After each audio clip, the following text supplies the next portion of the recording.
사랑하는 믿음의 형제자매 여러분, 오늘 이 귀한 시간에 하나님의 말씀을 통해 여러분의 영혼의 깊은 울림과 위로가 전해지기를 간절히 소망합니다. 잠시 세상의 무거운 짐을 내려놓고 살아계신 하나님의 음성에 귀 기울이는 시간이 되기를 바랍니다. 본격적인 말씀에 앞서 여러분의 작은 손길이 하나님의 나라를 확장하는 귀한 도구가 될 수 있음을 나누고 싶습니다. 지금 보고 계신 이 영상에 좋아요와 구독으로 함께해 주시는 것은 단순히 버튼을 누르는 것을 넘어 생명의 복음과 하나님의 은혜를 더 많은 이들과 나누는 귀한 사역에 동참하는 것입니다. 여러분의 그 귀한 손길 위에 우리 주님의 크신 평안과 축복이 언제나 가득하기를 기도합니다. 이제 성경을 펴주십시오. 하나님의 살아있는 말씀, 그 능력의 말씀 속으로 함께 들어가 보겠습니다.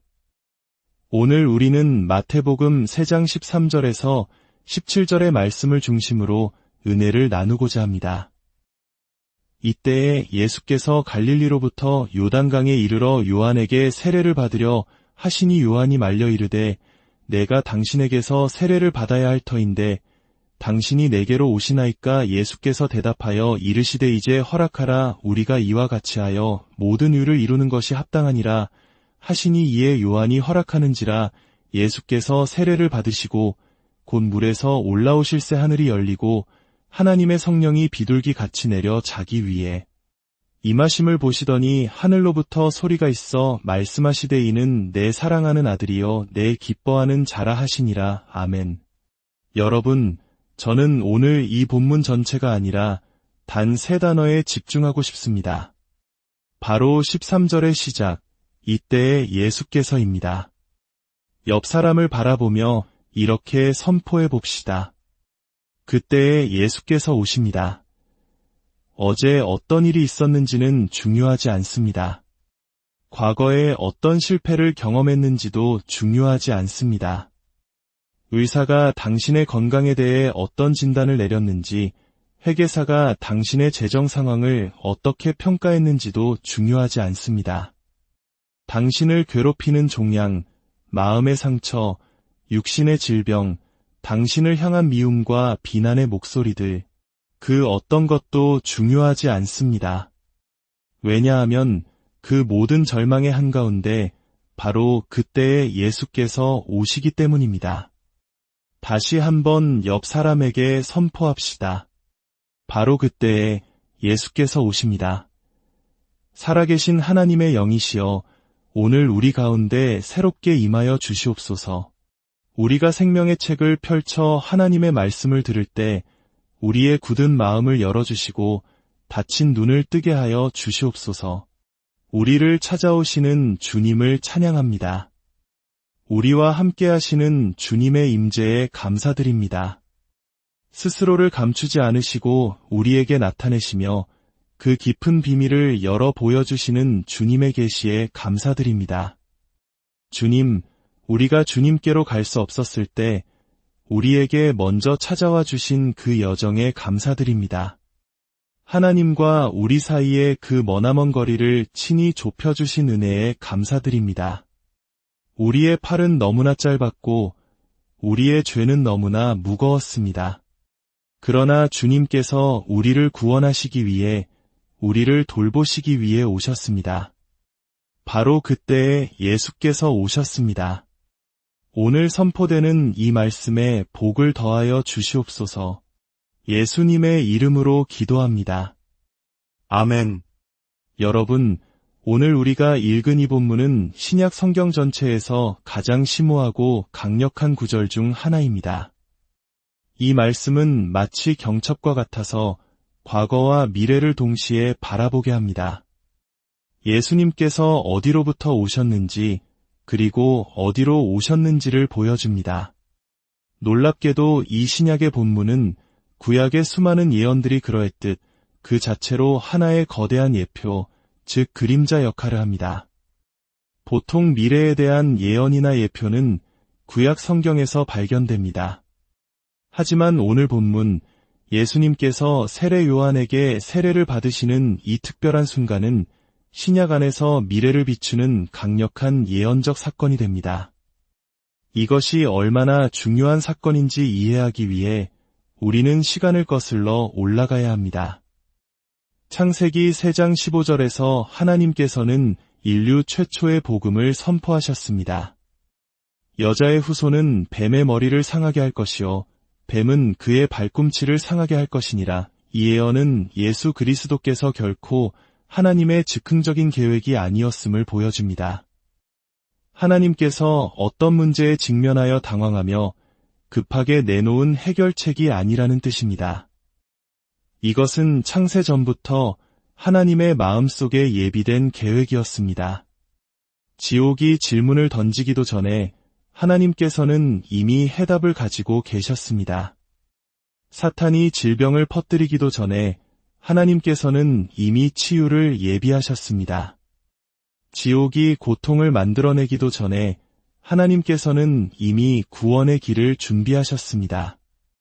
성경은 어린 양이 창세로부터 죽임을 당했다고 증언합니다.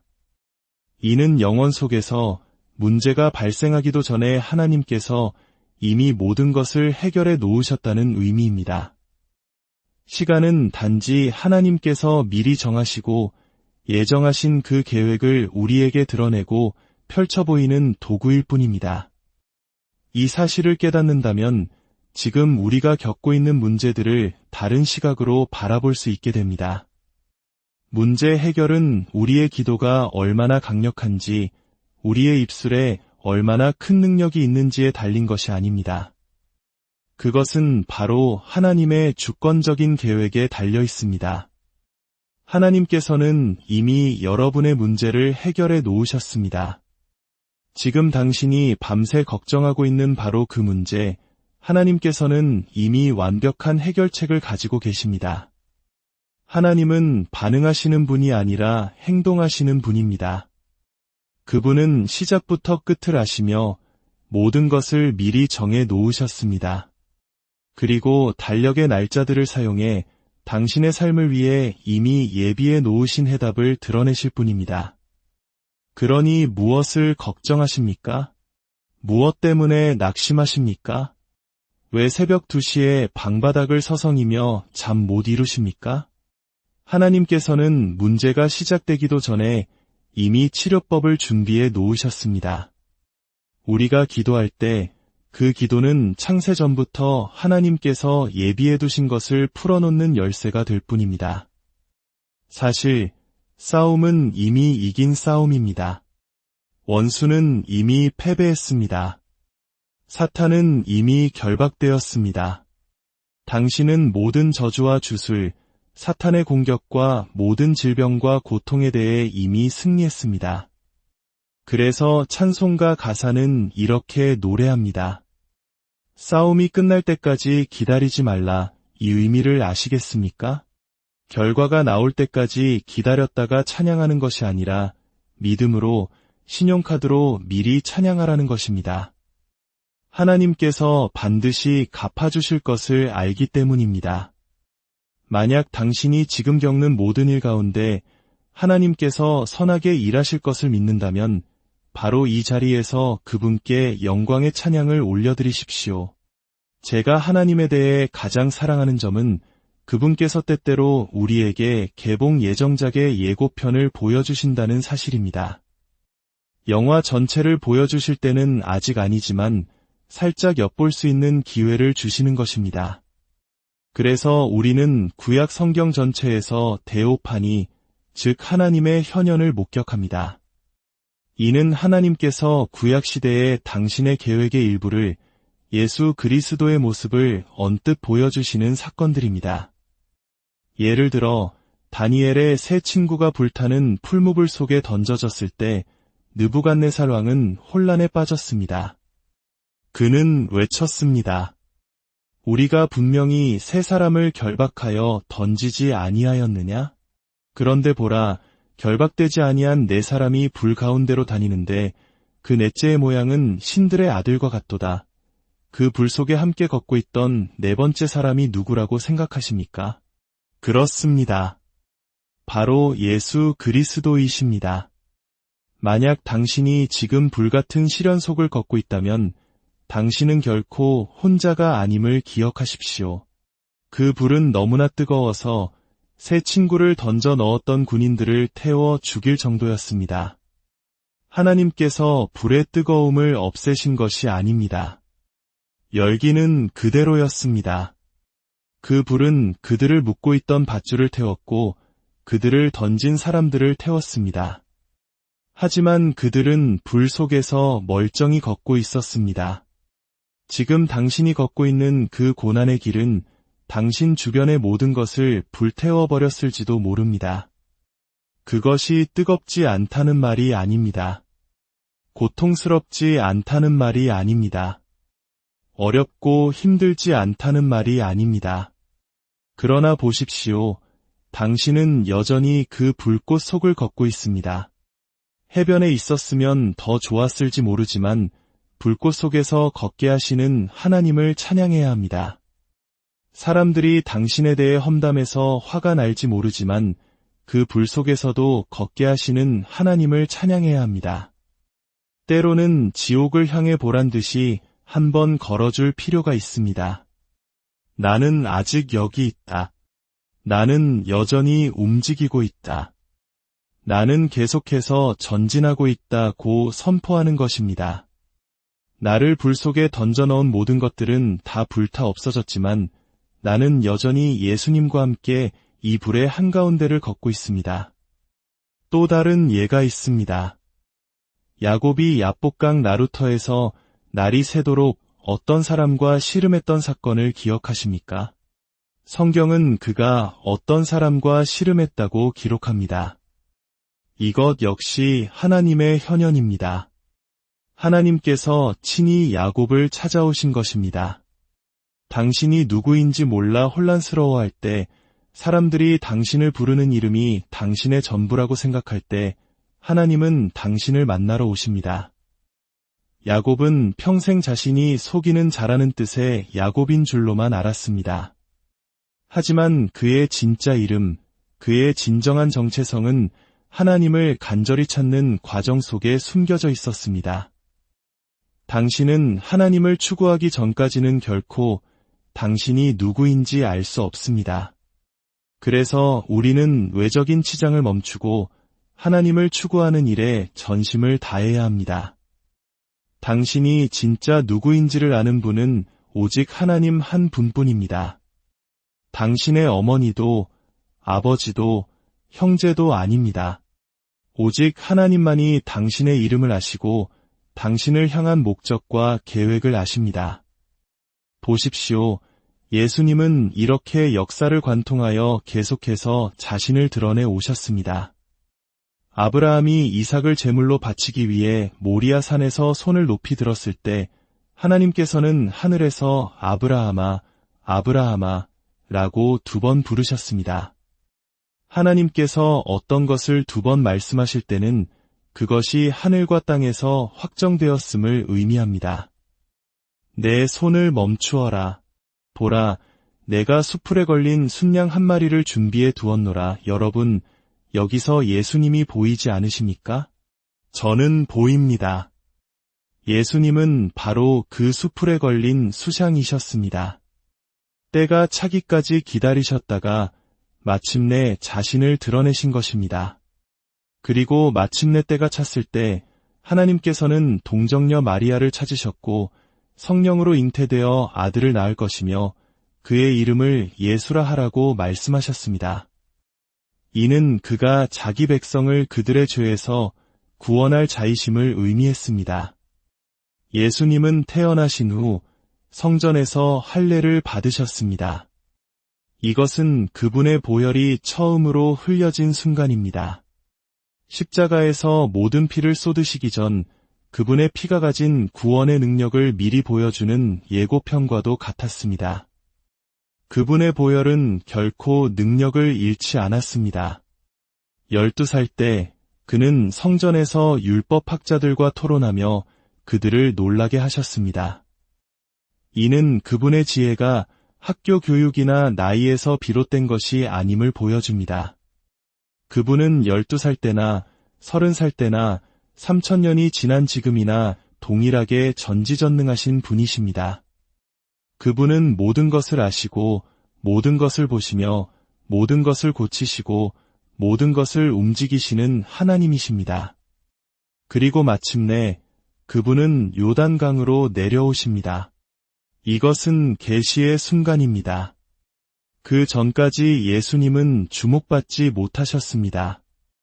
여러분, 위대한 계시의 시기 전에는 반드시 고립과 무명의 시기를 거쳐야 합니다. 아무도 알아주지 않는 곳에서 하나님을 섬길 수 없다면 모든 사람이 주목하는 자리에서도 하나님을 섬길 수 없습니다. 부엌에서 혼자 출 수 있는 춤이 없다면 당신의 춤은 진짜 춤이 아닙니다. 당신의 찬양이 진짜 찬양이라면 차 안에서도 거실에서도 우체국에서도 뒷마당에서도 하나님을 찬양할 수 있어야 합니다. 이 자리에 진정한 찬양자들이 있습니까? 부활절이라서 교회에 온 것이 아니라 삶에서 진정한 부활을 경험했기에 하나님을 찬양할 수밖에 없는 분들이 계십니까? 이제 그분이 오십니다. 모든 질문에 대한 해답이신 그분이 오십니다. 모든 질병의 치료자이신 그분이 오십니다. 산을 옮기시고 물 위를 걸으시는 그분이 오십니다. 처음과 마지막, 알파와 오메가이신 그분이 오십니다. 그때에 예수께서 오시니라. 모든 마귀에게 경고하십시오. 예수께서 오신다고. 사탄에게 말하십시오. 예수께서 오신다고. 당신을 짓누르는 우울함에게 선포하십시오. 예수께서 오신다고. 당신을 짓누르는 절망감에 주저앉아 있을 이유가 무엇입니까? 그분이 오십니다. 당신을 구원하기 위해 오십니다. 그 빚을 갚아주시기 위해 오십니다. 그 꼬인 상황을 바로잡기 위해 오십니다. 당신의 가정을 치유하기 위해 오십니다. 닫힌 문을 열기 위해, 없던 길을 만드시기 위해 그분이 오십니다. 할렐루야! 예수님께서 요단강으로 들어가신 것은 단순한 세례가 아니었습니다. 그것은 드레스 리허설, 즉 예행 연습이었습니다. 요단강은 흘러서 죽음의 바다, 즉 사해로 들어갑니다. 이것은 우리의 모든 죄가 예수님과 함께 망각의 바다 속으로 완전히 사라져 하나님께서 다시는 기억하지 않으심을 상징하는 놀라운 그림입니다. 요한은 말했습니다. 제가 당신께 세례를 받아야 하는데 어찌 제게 오시나이까? 예수님께서 대답하셨습니다. 이제 허락하라. 우리가 이와 같이 하여 모든 의를 이루는 것이 합당하니라. 이것은 영적인 세계에서 무언가 중요한 일이 일어나고 있음을 의미합니다. 예수님께서 물속으로 내려가셨습니다. 이것은 죽음을 상징합니다. 그리고 물속에 잠기셨습니다. 이것은 장사를 상징합니다. 그리고 마침내 물 밖으로 올라오셨습니다. 이것은 부활을 상징합니다. 죽음, 장사, 그리고 부활. 이 자리에 있는 우리 모두는 이 세 단계 중 한 곳에 있습니다. 죽어가는 자리에 있거나 땅에 묻히는 자리에 있거나 아니면 부활하는 자리에 있을 것입니다. 그러나 확실한 것은 우리 모두는 결국 죽음을 통과하고 장사를 지나 마침내 부활에 이르게 될 것이라는 점입니다. 예수님께서 물에서 올라오실 때 하늘이 열리고 성령이 비둘기같이 그 위에 임하시고 하늘로부터 이는 내 사랑하는 아들이요 내 기뻐하는 자라는 음성이 들렸습니다. 여러분, 예수님께서 요단강에서 하신 이 일은 십자가에서 하실 일의 예행 연습이었습니다. 그분은 십자가에서 죽으셨고 무덤에 장사되셨으며 사흘 만에 다시 살아나셨습니다. 오늘 당신이 어떤 상황에 처해 있든지 죽음의 자리에 있든 묻히는 자리에 있든 부활의 자리에 있든 단 한 가지 사실만을 기억하십시오. 그때에 예수께서 오십니다. 나쁜 소식을 들을 때마다 그때에 예수께서 오십니다. 병원에서 긍정적이지 않은 결과를 받을 때마다 그때에 예수께서 오십니다. 집에서 쫓겨날 위기에 처할 때마다 그때에 예수께서 오십니다. 원수가 당신을 저주하려 할 때마다 그때에 예수께서 오십니다. 온 세상이 당신을 등지는 것 같을 때마다 그때에 예수께서 오십니다. 산더미 같은 빚더미가 당신을 덮칠 때 바로 그때에 예수께서 오십니다. 그리고 예수께서 오신다고 말할 때 당신은 찬양으로 그분을 맞이해야 합니다. 지옥을 향해 선포해야 합니다. 나는 이 불 속에 결코 혼자 있지 않다고, 나의 예수님께서 반드시 나타나실 것이라고 말입니다. 이제 당신의 모든 것을 다해 미친 듯이 자발적으로 마귀를 쫓아내고 사탄을 꾸짖는 찬양을 당신의 입으로 올려드리십시오. 주변 사람 눈치 보지 말고 오직 주님만 바라보며 당신을 구원하러 오시는 예수님을 찬양하십시오.